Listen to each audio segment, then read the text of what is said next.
Hi, all. Welcome. This is Around the Clock Black and Brown Femme Labor, a panel produced by High Arts. My name is Kirya Traber, pronouns she, her. I have the incredible honor of being joined by three of my favorite thinkers, makers, organizers.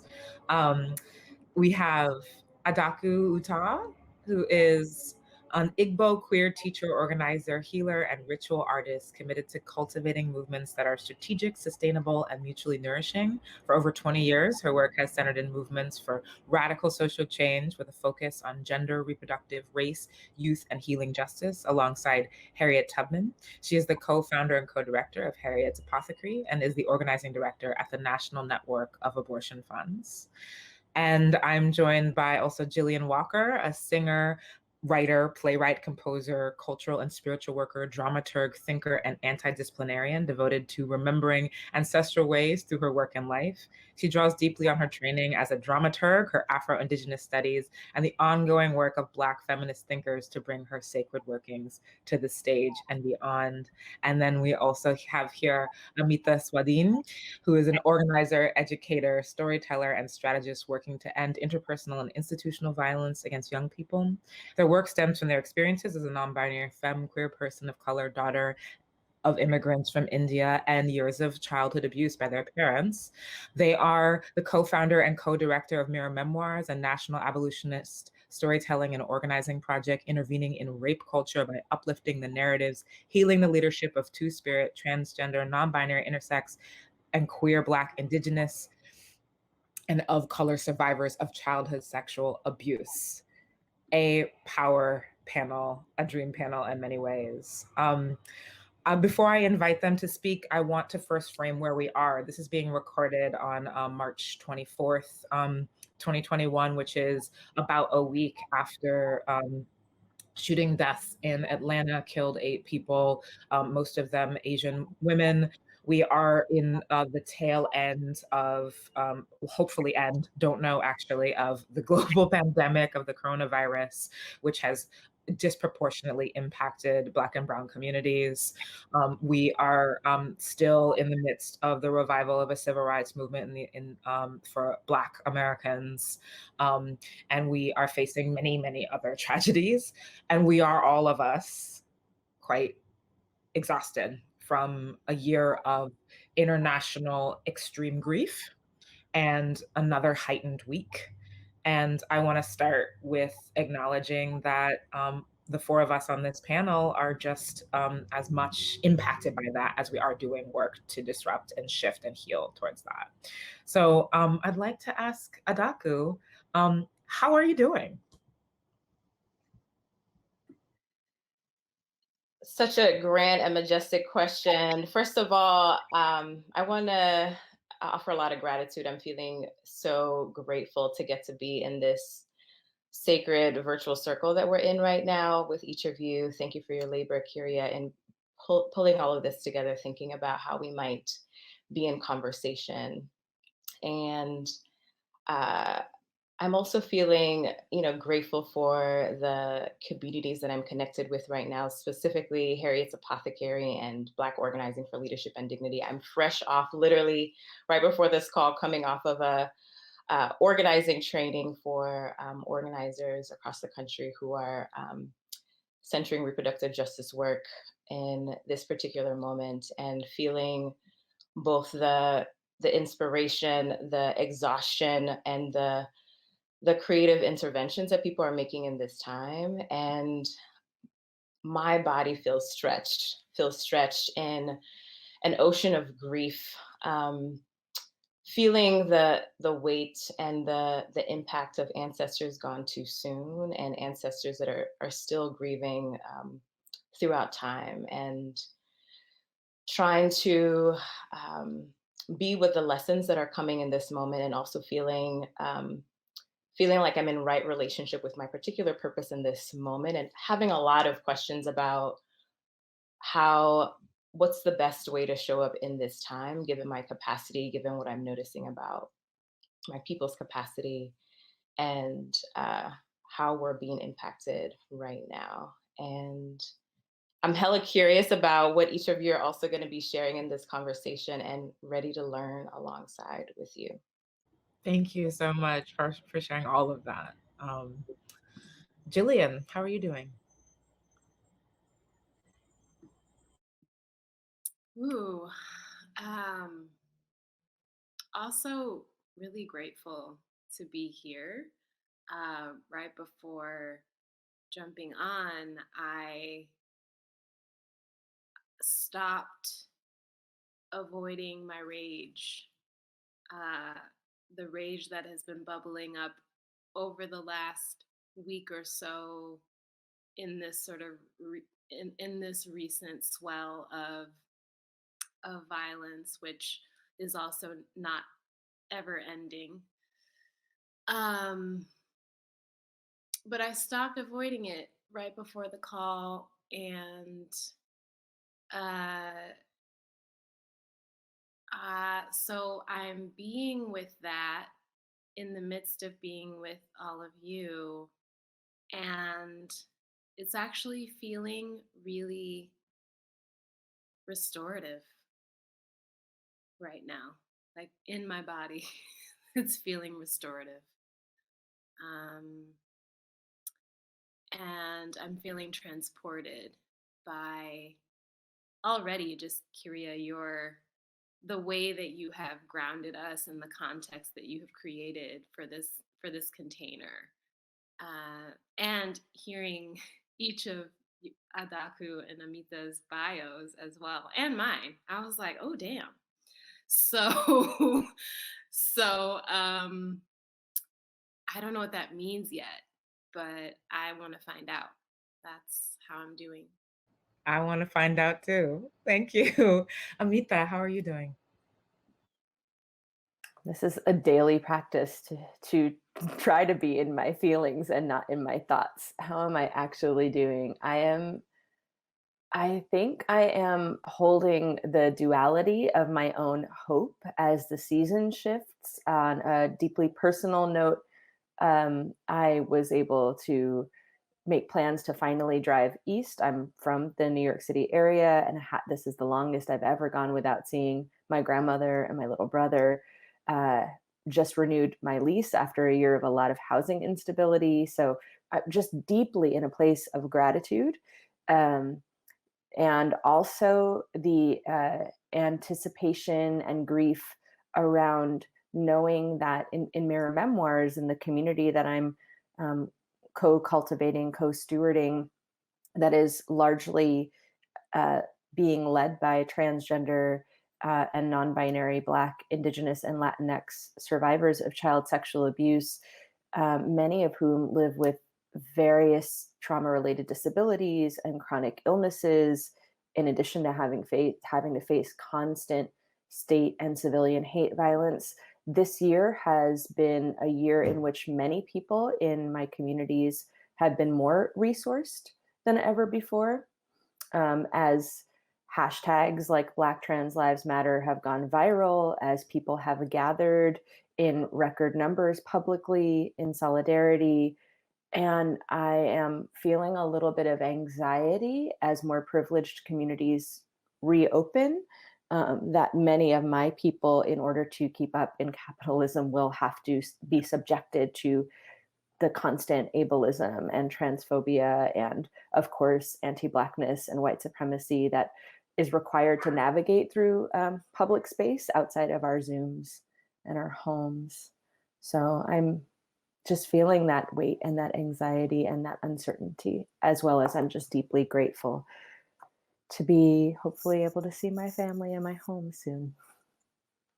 Thank you so much for that. And that is actually a really excellent frame for the next question I want to ask. Before I do, though, I want to share how I'm feeling just to be in community with you all. And I think I'm feeling, as I've been feeling a lot over the last year, a new wave of grief.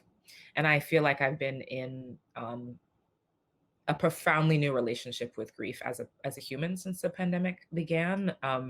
Understanding what that word that, it's such a common word we use in our culture, but I don't think I really knew her until this year, in terms of what it meant to me, even having experienced loss in the past before. I feel that in some ways, I'm grateful for the way that I've had such an intimate, embodied, full, surround sound relationship with grief in the last year, because I think it's unavoidable. I think it's something that we can put aside for a time, but comes and comes and comes.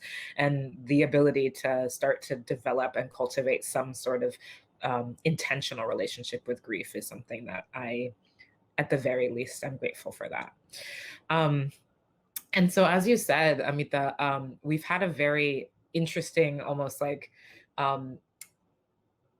there's this juxtaposition I've witnessed that in some, things have gotten so bad that there's more acknowledgement of the existence of disabled people and disability, the existence of trans precarity, the existence of femme labor. There's been many sort of very mainstream conversations about Black women's labor in electoral politics, for example, or uh, Black trans folks have been, more than I, in my cynicism, had hoped for, have been put forward in this new sort of push for civil rights in this country for Black Americans. And yet, there's so much more to unpack, to discuss, that I want people to be talking about, that I want to share. I'm curious, in the face of this sort of like nascent mainstream acknowledgement, what are you all thinking about in terms of the way you experience Black and brown femme labor in your own lives and your own work? And how is your work sort of engaging with that? And anyone can kind of jump in. Anyone feel called to go first?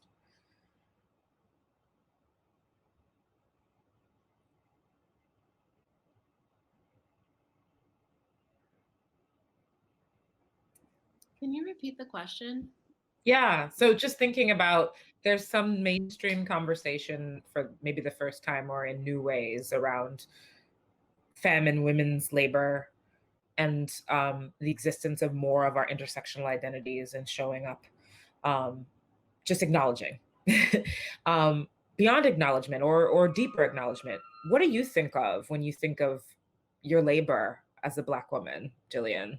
And how is that showing up in your daily life, in your work, in your professional life? And how is your work or your conversations in your work engaging with that?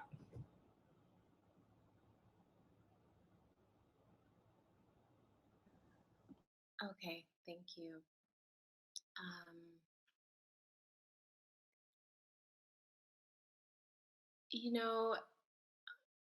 It hasn't, so this time of acknowledgement, this nascent acknowledgement, as you put it, which is a beautiful description, has not,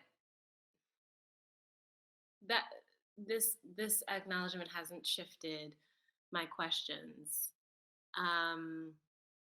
And in some ways, nor do they feel more urgent to me personally. I think that, they've always felt urgent, and I'm very aware that I'm living in this sort of weird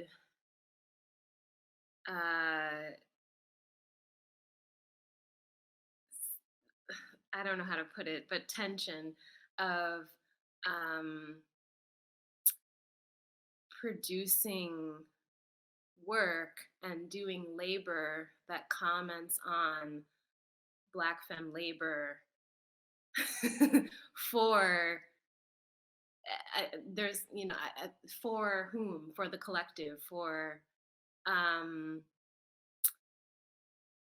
it's for me, but it's also, and it's for other Black femmes, specifically as well. But what I really wanted to say in response is that I'm currently writing a piece about, in some ways, about Whitney Houston. and a deep investigation into her labor as a Black femme performer. And where it's taking me, where I started and where I continue to go, is her sweat. I'm just obsessed with the amount of sweat that she produced during her lifetime, and tracing that sweat all the way back to the cotton field, the sugarcane field, tracing it all the way back then across the Atlantic, and just like really just the legacy of sweat that goes from her on stage in, Amsterdam, all the way back to the church and back through the church and back to. So I'm just, I don't know, I'm continuing to reflect on um, the legacies of labor and the ways in which I think that there's a DNA of liberation that's tied up in the labor, and I'm trying to sort of crack that open and understand the side of that, like reclaiming work in a way, but also how do we exercise the parts of labor that are harmful, and how do we do that in a living inside of the system that we're trying to um, trying to both survive and take apart at the same time. So that's a lot of ideas, but that's where I am. A lot of thrilling ideas. Yeah, just I'm now struck with an image of Whitney Houston sweating and how like profoundly like painful, beautiful, radical it is just to focus on that image at the very least. And then so much more about, yeah, labor and liberation and where do they meet? Where do they fall apart? Yeah. And the handkerchief as well. I just want to Mm, say, like, her always holding this white handkerchief. And oh my God. I'm just obsessed with the dabbing and like what happens to the sweat inside of that cloth. And anyway, yeah. Thank you so much for that image. I could go off, but I want to invite other folks in. um, Adaku, if I asked you to sort of put forward what you're thinking about and your experience of Black from labor and how it's showing up in your work, what comes up for you? Yeah. Um, so many things are coming up for me right now. Jillian, I just want to say thank you for what you're extending towards our ancestor, Whitney, and that sweat is libation back to ancestors that raised her, and taught her how to exist and do her work when she was alive in that body.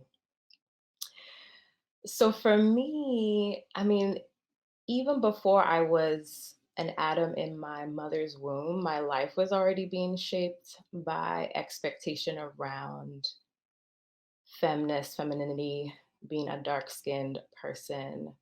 My name, Adaku means first child. That is a girl. And my last name, Ucha, means one who holds in community. So I was given these names that are legacy names. They're passed down and come with a lot of weight and expectation. The Ada of the family is a third parent and is very responsible for how the family stays together, how the family lives and holds its own kind of power within our community in Nigeria, which is where I grew up. Lagos. Shout out to anybody who's from Lagos. Shout out to Igbo people who are watching this in the future. And I remember, growing up as a child, just feeling a lot of pressure to uh, perform, to caretake, to be an offer that would take take the weight off of people and sometimes occupy other people's bodies and live their lives for them in order to survive. Um, on a physical and spiritual level, I come from a family of organizers and witches. And in our spiritual tradition, uh, Odinani, some of the expectations extend into how you show up spiritually, how you hold space. Um, and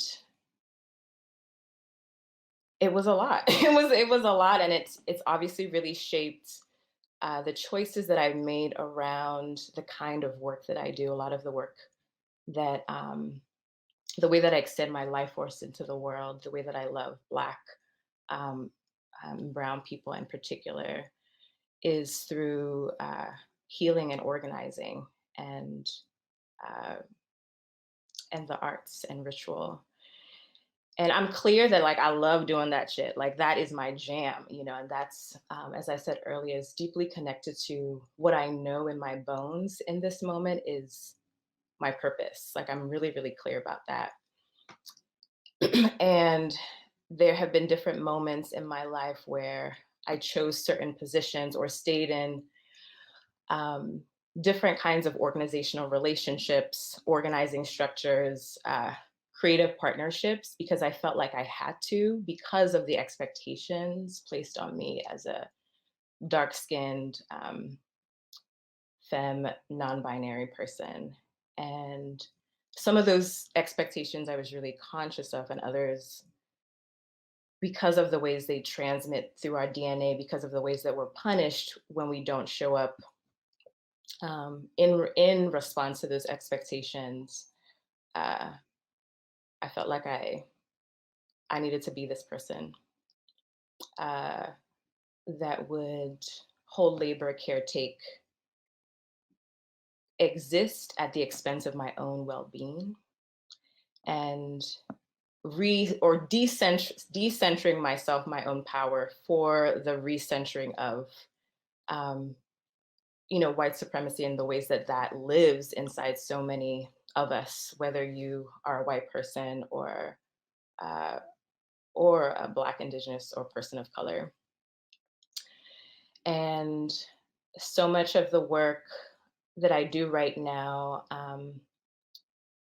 how we heal inside of that is creating distinctions, of what is my life, who am I in this particular moment where I'm choosing to live right now, and what are the contributions that I want to make. How do I want to love our people right now? And how is that distinct from the expectations that feminized labor, white supremacist, violent uh, notions of labor and bodies and care? How is that separate from all of that? And how can we move closer and be in right relationship with the authenticity of who we are as people, and also what our contributions are in this time. So with Harriet's Apothecary, we're an all Black, fierce as fuck collective, and our team is primarily, Black femme folks, Black trans folks, Black cis women. And we've made a clear commitment to follow the legacy of Harriet Tubman, who also had her own commitment to move labor through her bones that really centered the liberation of Black people. And that was clear, that was really, really clear in how she held so many different kinds of bodies in that.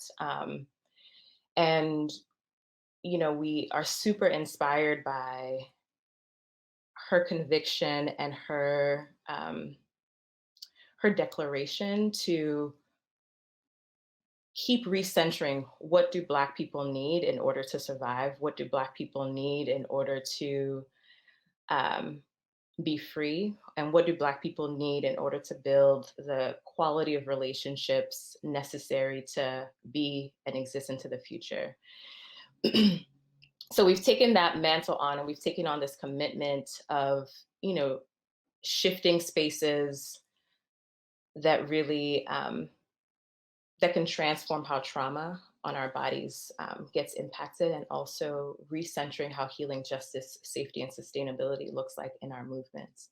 And we hold that work also in contradiction with the reality that Black folks like us in the collective, like our ancestors, like our parents and great-grandparents and great-great-great-grandparents, have been positioned to hold labor of all different kinds that has built this country. And part of our work and part of our healing and part of how we actually love each other inside of this work is constantly interrogating, how do we make sure that we're not falling into the ways that misogyny or white supremacy would have us take on more labor than we want to?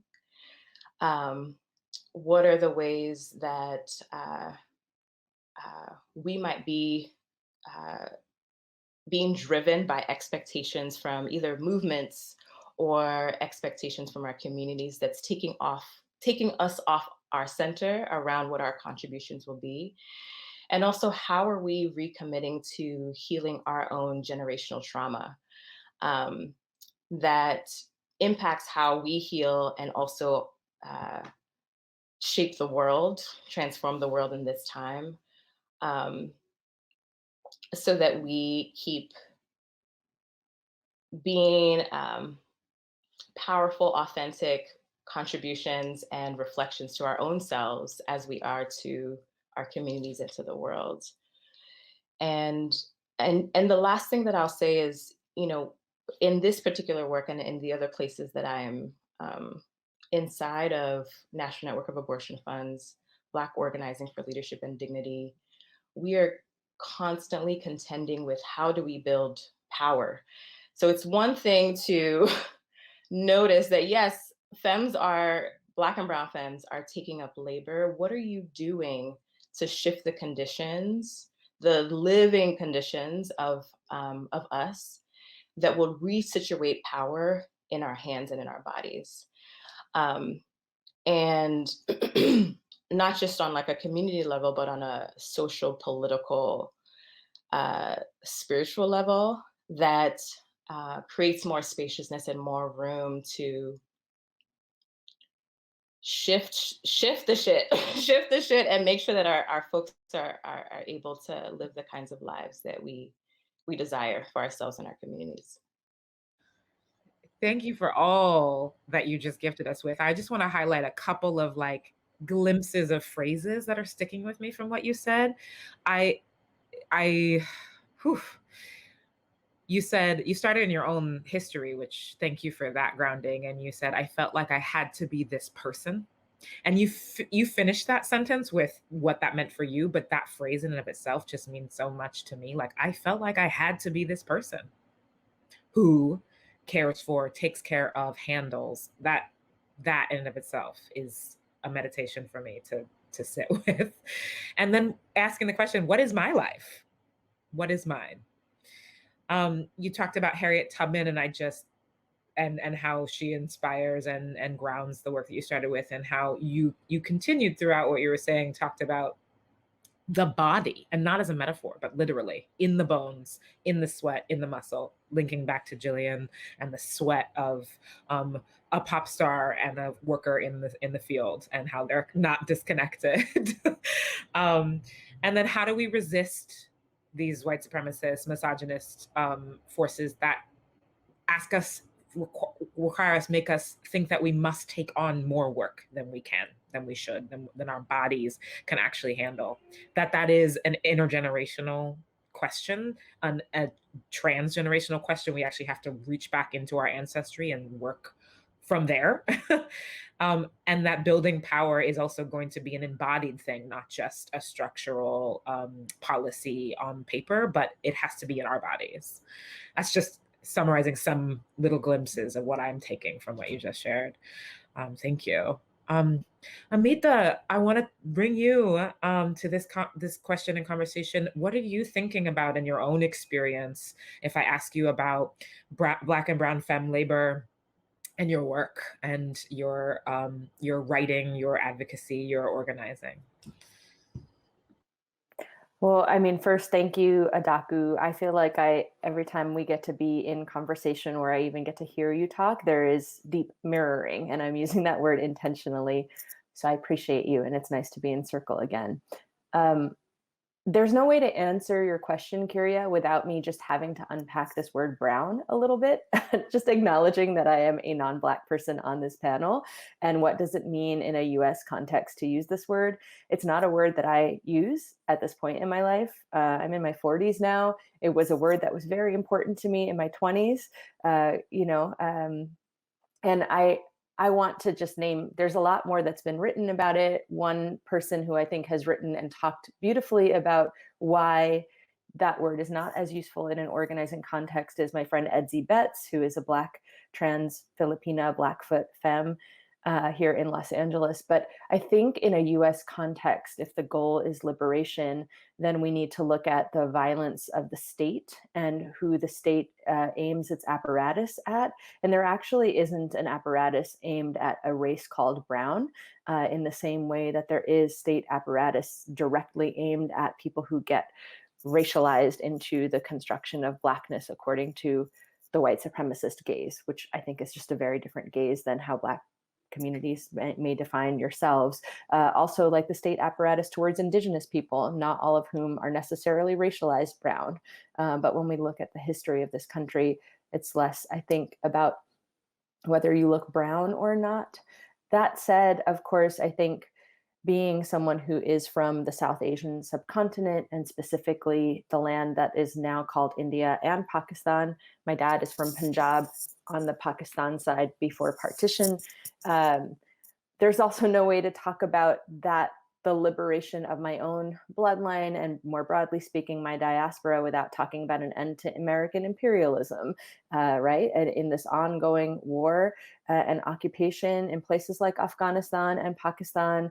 And we see it just in this week, right, the result of that violence in two places, both, yes, in Atlanta, in terms of the specific attack of East Asian femme people who were doing sexualized labor in massage parlors, and then also the shooting and mass murder in Boulder, Colorado, that we now know was perpetuated by a man who had faced Islamophobic bullying his whole life, and he's a young man, he's 21. So that is the context in which I have to answer this question. So it's difficult. And I will say, even within my own people's lineage, my own liberation has to be responsive to where my family's bloodline is positioned in South Asia. So I come from an upper caste Hindu lineage. That's a long, complicated conversation, but the short of it is, if you are from a Hindu Brahmin family, on one side, I'm from a Kshatriya lineage, but both the like priest and the warrior castes that were feudal lords and built empires or supported the oppression of and subjugation of people through the support of empire. There is a social code in Brahminical Hinduism that is called the Code of Manu, that dates back roughly about 2,200 years. And the rough translation is that when a girl child is born, or a child in a Western, more liberated context, we might say someone who's assigned female, that person is the property of their father, who then has the right to marry them off to whoever they want to. And then that person becomes the property of their husband. And if they should outlive their husband, they become the ward of their oldest son, if they have a son. That's 2,200 years old.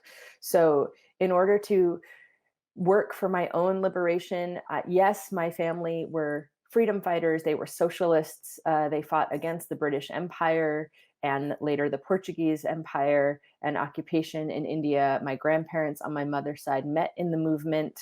But even if they cast off the occupation of white Europeans, they still have to contend with their own legacies of cultural violence, of heteropatriarchy, of generational rape, and a particular kind of indentured beingness, humanity of people who are assigned female. There's not a single person that I know of who is assigned female in my lineage or the people who have come after me who has not experienced rape. most of us in childhood. So that's what I'm contending with in my body and in my spirit all the time. And I will just name that my own grandmother, who I adore, came to the United States at the age of 35 in the act of fleeing her husband's violence. And she came as a single mother with a 10-year-old and an 11-year-old, two daughters. And yeah, she came through the brain drain that the United States government allowed in the 1960s to get her PhD. But really her motivation, and we've had several conversations about it. I'm very blessed to still have her in my life. She'll be 87 in a couple of weeks.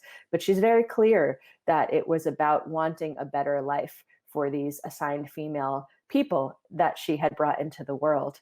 And I am the first person in my lineages on both sides to be born outside of the South Asian subcontinent. And a lot of people in my lineage, from my grandmother to my aunt to my mother, and even my sister, who is younger than me, have either chosen to try their best to reconstruct a very insular diasporic network of relationships for survival, or have aligned with whiteness in what I want, if I'm being generous, to say is some kind of survival strategy. For myself, my own liberation has come through the grace and relational intimacy invitations from Black femmes, and specifically Black womanist and Black feminist organizers and writers and healers.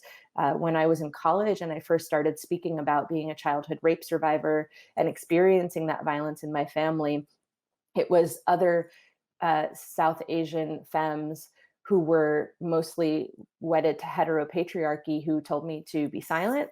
And it was Black women who unequivocally encouraged me to continue speaking. So I think about the ways that that relational network has shaped me and has shaped my own understanding of the world and my own commitments.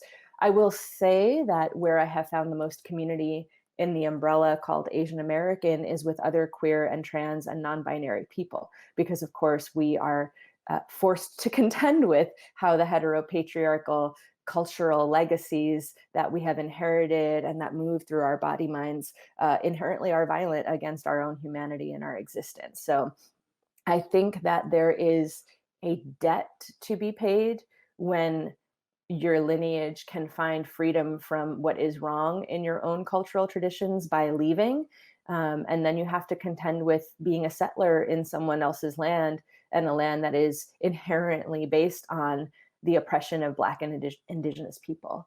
So that is a mouthful.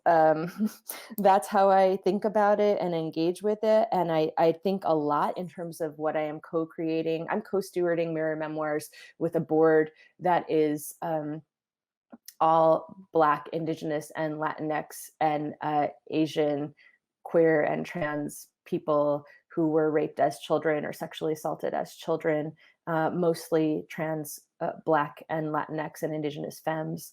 And my co-director is a Black trans femme who is a man, Jaden, and he's wonderful. And we talk a lot about what's already been raised on this panel, that many of us in white supremacy are moving in a trauma response until we stop and do our own healing, in terms of work, in terms of creating, in terms of our labor towards liberation.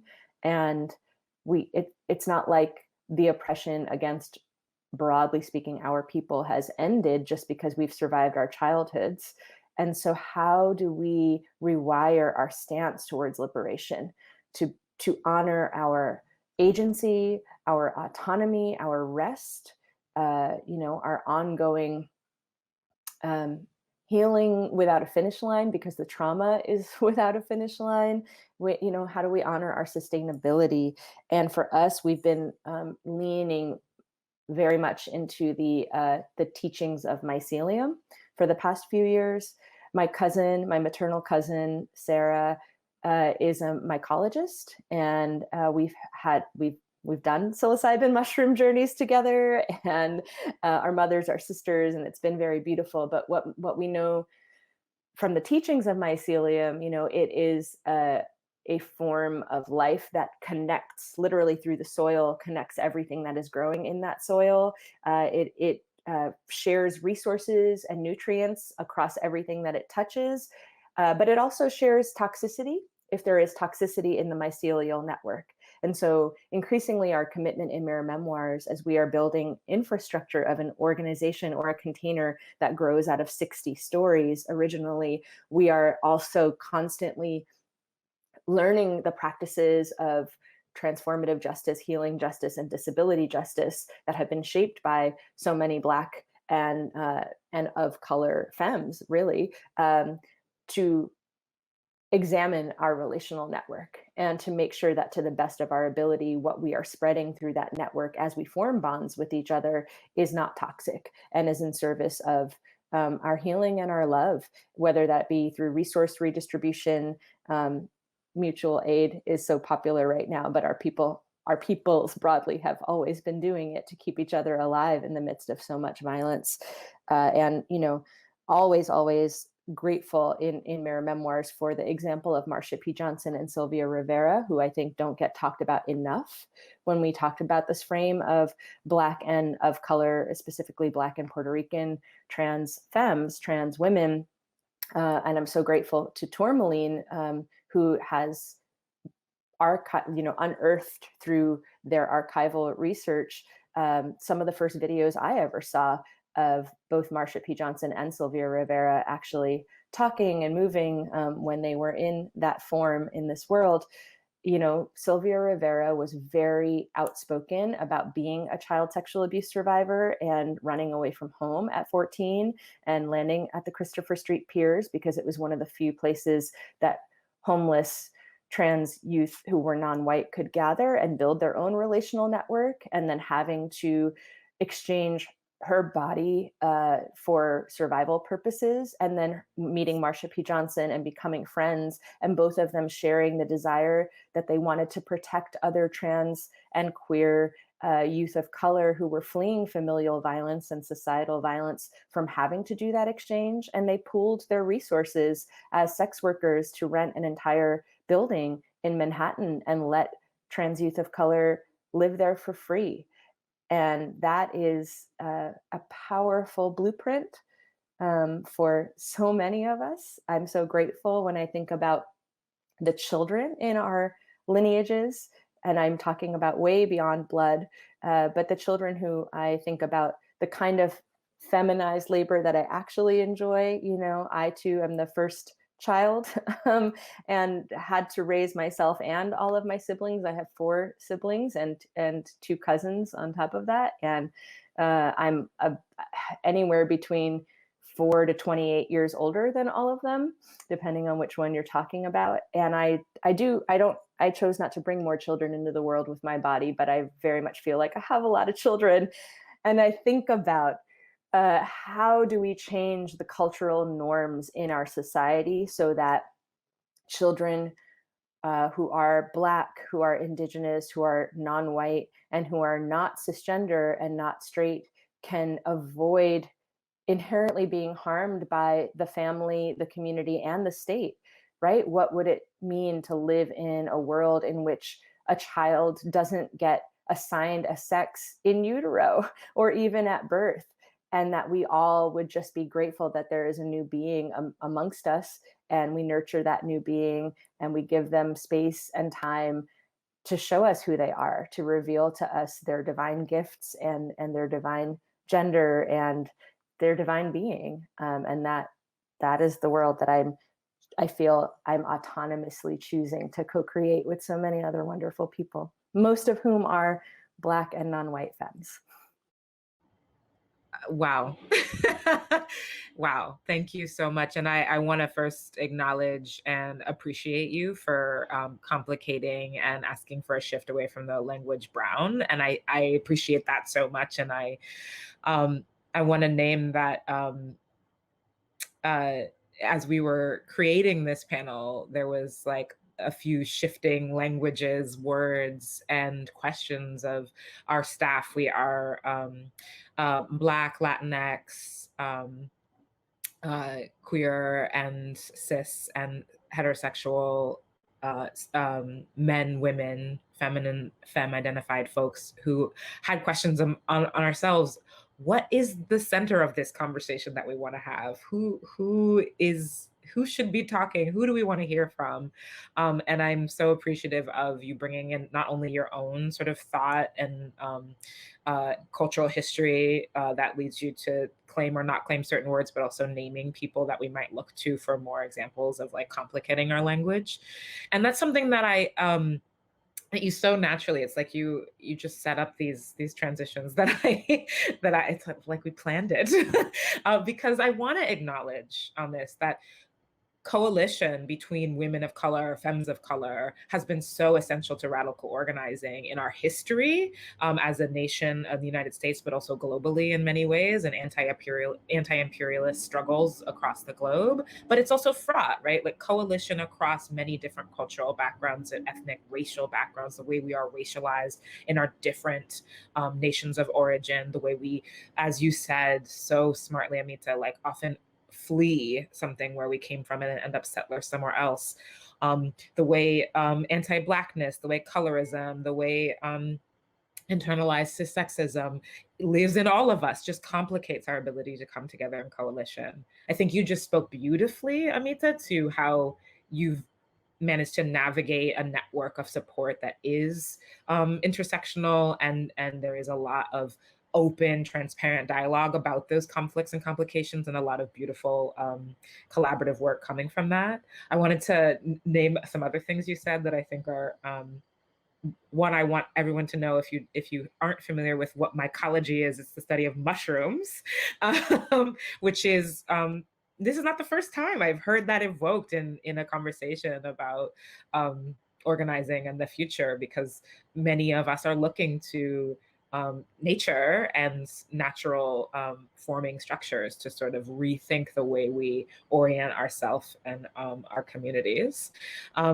And the connection between mycology and mutual aid is just beautiful alliteration that I can't ignore. And somebody needs to create an institution that's called that. And I wanted to also just reflect, I'm also, my background, as I think almost everyone else on this panel has named, has worked with youth for most of my working life. I very quickly, almost without note, transitioned from a youth to working with youth, as I think many of us do, as we're like forming our chosen family. And I think as you, I'm really inspired by and find so much joy from youth. And you also named that we have a lot of work to do to think about protecting youth in the ways that they're harmed even before they're born, even as they're being formed, by the way we layer all of our oppressive structures on them. What would it be to have a child, and that can be it, to begin? So much more I could pull out from what you said. And I've asked you all one question, and we filled almost an hour, and that's how much like goodness and just joy and juiciness is on this panel. And I want to talk to you all for a whole day. But in lieu of that, I want to take us out on a question about joy, joy and hope. And I want to ask each of you, where are you finding joy and hope right now? What are you looking towards? What joy and hope are you creating? What can you invite the listeners or all of us to be a part of with you as we look to joy and hope? Jillian, do you want to start again? I've been making you go first, so maybe I should ask someone else. I don't want to start actually with the joy, but I did want to just also affirm something Amita said, which is, and I'm very roughly paraphrasing or reflecting what I heard, but Amita, you spoke about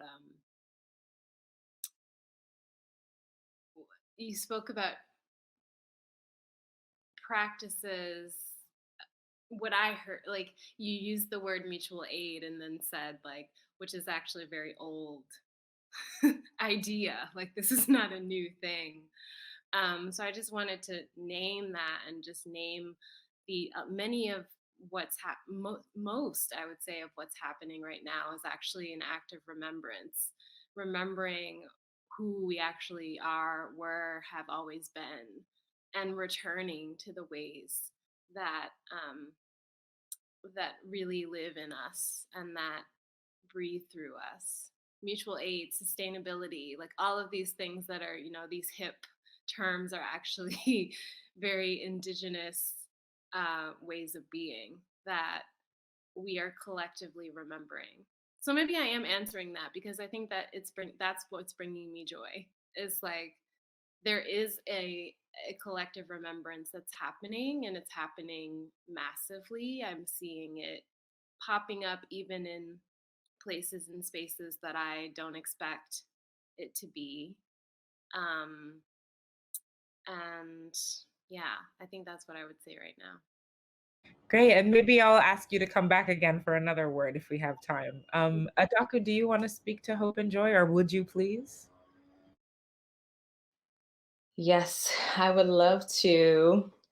I feel like I've been starting off each like circle of response with gratitude, and that feels typical. It's definitely connected to Igbo tradition to open up spaces in that way. And so I will accept what's coming out of my body. And the gratitude that's coming from me right now is to my grief. And I feel like grief has opened up and created more palpable, porous softness for me to feel not only more of my humanity and more of my feelings, but the capacity with which I have to love and um, be with the complexity and contradiction of life. And I've been like you, Kiri. I really appreciated what you offered around grief and what it's teaching you in this time. In this particular year, I mean, there's been so much loss in my life, from folks becoming ancestors to the shape of what I thought my life was going to be, to breakups, to moving into a whole new home. Actually, my first home that I've lived in alone in 15 years. And shout out to therapy, and also shout out to friends that, that are with me, and the risk and the vulnerability that it takes to grieve in this time, and keep breaking my heart open again and again in order for me to feel more of this complicated and deeply precious life. And connected to that, so much of my joy has come from speaking of mycelium, the like very intentional relationships that I've been building from my family. And my family, my relationship with my family, maybe up until 3 years ago, has been, deeply fraught with a lot of queer phobia in particular. And it still lives in us. And from the healing that we've been moving through, have made more commitments to show up differently with one another. And when the pandemic first started, we got together as a family, and both my parents grew up during the Biafran War. So their shaping is like, be ready all the time. Like, we can meet chaos and crisis with a lot of ground because we've seen a lot of it. We know how to prepare for it. And by that, I mean, we know what questions to ask. We know how to garner the tools and listen to the environment spiritually, physically, emotionally, to assess what we and our people need. And so we got together and we were like, let's create all the safety plans necessary for this time. I mean, like 6, 7 safety plans in the event that blank happens. One of us dies, one of us gets lost, one of us gets arrested, which actually happened with my brother, who is diagnosed schizophrenic and was jailed last year, 3rd time. And this was like the first time in our lives that we chose to meet consistently every week, to first start off planning around how we support our safety, in particular in these times. And then my dad, who still lives in Nigeria, in Lagos, was like, experiencing, as he often does since we left, a lot of loneliness, and was like, can we keep meeting? Can we keep meeting every Sunday at 11? And we all said yes. And the spaciousness or the time moved from safety planning, still sprinkled safety planning, to checking in about how we're doing, to teaching each other Igbo language, to sharing songs um, from our lineage, to watching my nibbling Rose walk for the first time. And we've been meeting not every single week, but we've probably missed 5 Sundays since last March. And I never thought that it would be possible to have this kind of connection with my family. And it's been bringing me a lot of joy and hope for what might be possible as a queer dark-skinned person who experienced a lot of violence, and my hope felt shattered at a very young age. It was like, that life over there where people are happy, I don't know if I can have that, just given the kinds of relationships I had, or lack thereof, when I was younger. And I feel similarly with my friendships. Like, my therapist, actually part of my own healing work is getting, she supported me in getting really clear on who are my people, like, who are your people? And there are some people who will be really close to me, and some people who are a little bit further away, but I get to choose, like, how much of myself I want to share with another person, and where in my relationships does that feel really possible and nourishing and sexy and fun and easeful. And she had me literally make a list of 3 circles. The first circle, the closest to me, it's like the place where I feel the most trust and the most safety, and I feel most like myself. Like, who are those people? And that and then, like, widening the circle out. Like, there's still love that extends out, from the inner circle to the outer circle.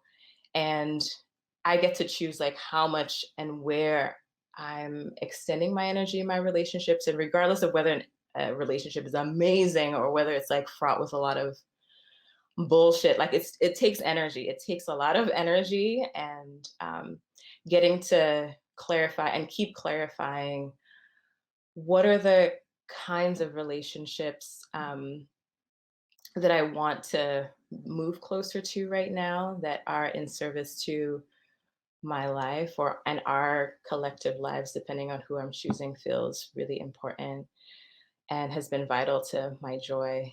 And the last thing that I'll say, there's so many so many things that I want to say about this, is uh, nature for me, spending time in nature. There are places in the world, there are bodies of the earth where I feel less able to lie. I feel more able to tell the truth. And for me, that's the ocean. And for me, it's plants. And they hold me with a lot of accountability and integrity. And they help me feel. They help me feel life is so much more than, like, human beings, like this flesh, and the design of supremacy and patriarchy has us can have us so shrunken in our imaginations and what occupies life. And nature for me is like a deep reflection of, there's more. There's so much more that actually wants to be in relationship with us, and we also get to be in relationship with. So I give thanks for them and everything they're teaching me in this moment, about whether it's the mycelial connections of how we practice interdependence, or the stillness in the seasons. Shout out to spring and Aries season. I'm also an Aries, and I am grateful that we coming out of winter. Don't get it twisted. And the winter was also a moment where I had surgery, super scary, and brought me closer to the gift of stillness, and all the wisdom that comes from being still, moving at a different pace. That I feel like nature is such a such a master, such a master at reflecting and embodying with us. Thank you. Thank you. I'm going to move to Amita and ask you to bring to us what's bringing you hope and joy. I'm just resonating so much with so much of what you said, Adaku. Thank you. You know, there's a lot that got me through this year, and there's a lot that was really difficult in this past year. 2020 in my own immediate life felt a lot like being in a video game, and every month had a different boss. I'm a gamer. I played a lot of video games as a kid. And so each level was a different boss, and each level would get harder. And that's really, truly how it felt. And particularly thinking about the land, California, I'm not from here. I'm from the New York area. And I've lived in California for 11 years now. And the land itself, because it is not where the violence in my family occurred, has been just a place of possibility for me. It afforded me the space to reflect, to grieve, to re-knit myself back together, and to watch the entire West Coast burn this past year was a different kind of grief. And I was evacuated from my house for 2 weeks and then stayed indoors for another 2 weeks after that. And I always thought I would stay here for the long, long term. And I don't know if it's so much about hope as it is about a curiosity that is emerging like a tiny bud in the springtime of like, I know that it's not here. And there's a lot of curiosity about where the here will be. I also got a lot clearer I think about this analogy, Adaku, very similar to what you said about a heart table. I went through a terribly disruptive breakup that led to a lot of grief and possibility and rewiring for me 7 years ago now. And in that process, 7 is a cycle. And so I'm like, oh, what is at the end of this particular cycle of 7 years? It is the clarity of this analogy of a heart table. If you think about each of us hosting I'm an extrovert. So, hosting a gala every day in your own self, right? And you care for everybody who's in the room, but some of the tables are near the bathroom and some of the tables are near the door. And that's just true. You can't actually fit everyone up at the dais with you.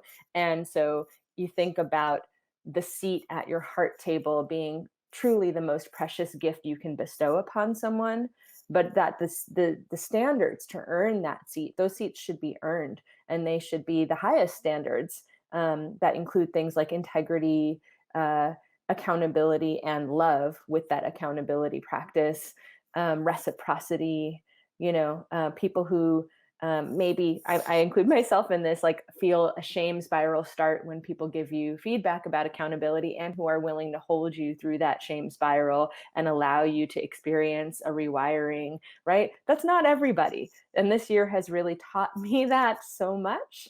And I want to say that I have hope in my partnership with my life person, Pat. We went through a lot of breakdowns this year, and thank goodness for couples therapy and for each of our individual therapists, 3 different Black women in those therapist seats who really hold us and help us and reflect for us. And I'm so grateful for the 3 of them as Black femme healers who have allowed us to contend with what is our commitment and our practice with each other and how to step back into that even when the hardest breakdowns happen. I am someone who was deeply hurt in my own home for the first 16 years of my life. And now to be home 24/7 through so much crisis has brought up quite a lot of pain, a lot of triggers, a lot of trauma, even as we have navigated new violences. And so the hope is from a place of gratitude of like, wow, we did that together. And it has been very imperfect. And we are, stepping deeper into our commitment coming out of this past year and having that kind of loving anchor along with many other people who are my platonic life partners, because I'm a polyamorous person. And the way I think about love is just in service of what I think of as necessary for my own liberation as a person, so I'm also clear about who my other life partners are. And we're talking about things that I think a lot of us who are harmed by the state and by heteropatriarchy and white supremacy and capitalism are thinking about is collective land stewardship, and how do we build relationships with the land that are in integrity to all living beings and with each other, and take into account positionality in terms of getting resources to make that stewardship happen. So an ongoing conversation, but that is bringing me a lot of hope. And then I will just say that a lot of people who are life partners of mine became parents this year, and I'm astounded at their hope to start that journey in the midst of what this past year has been. How can I not grace them with my own practice of hope, watching their fortitude and their belief that we can build a better world together, so much so that they're bringing new people into it. So I'm grateful to those children, and hope to be part of their circle of guidance, because I know that humans can be better. And I want to just cultivate the space for joy for those new, lovely young ones. Yes, thank you so much. I want to return to Jillian for another moment to talk about your joy and hope, because I have a feeling you have more to share with us as well on that. Yeah, I won't rehash a lot of the resonances other than just these words that Adaku and Amita have already said, but just time with family,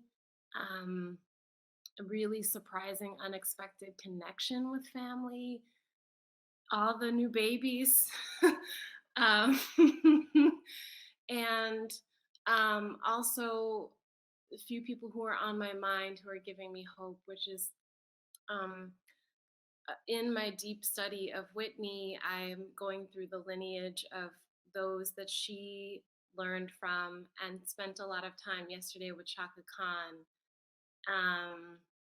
And I'm feeling so much joy and hope in listening to Chaka, um, especially Bebop Medley. So I just want to name Bebop Medley. And visiting that for anybody who hasn't heard it. And then moving over to Sadia Hartman, whose work I spend a lot of time trying to dig into, and she says something about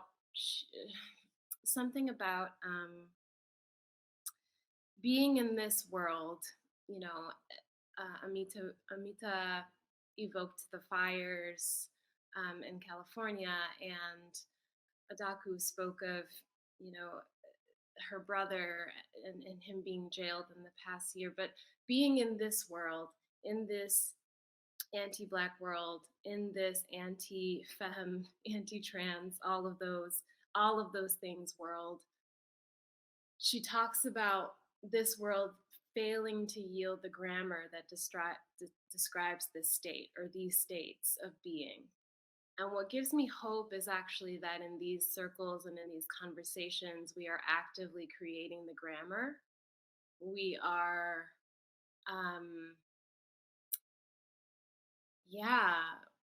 I feel like every time I'm in spaces like this, and I'm grateful to be called into these spaces. So thank you, Kirya, for creating, this container and High Arts.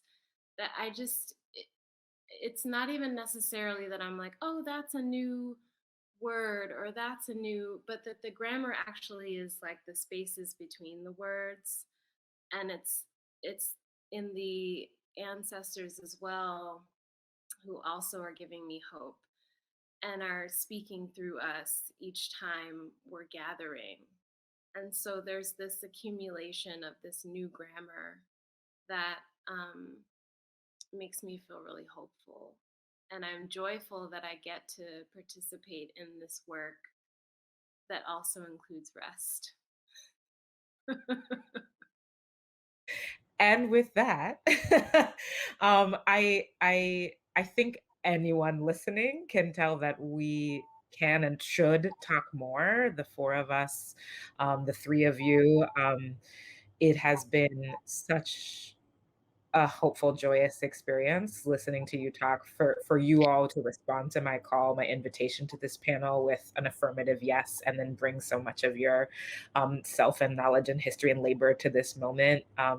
it really, truly, this is not a platitude. That really, truly is my hope, is being reflected in a community like this, that knowing this year more than ever that I have peers like you to look to affirm the choices I'm making, to affirm the pain I'm feeling, to affirm the grief that's weighing me down, to affirm the compromises I have to make to be pragmatic, to affirm choosing who sits at my heart dais, which I will think about now forever.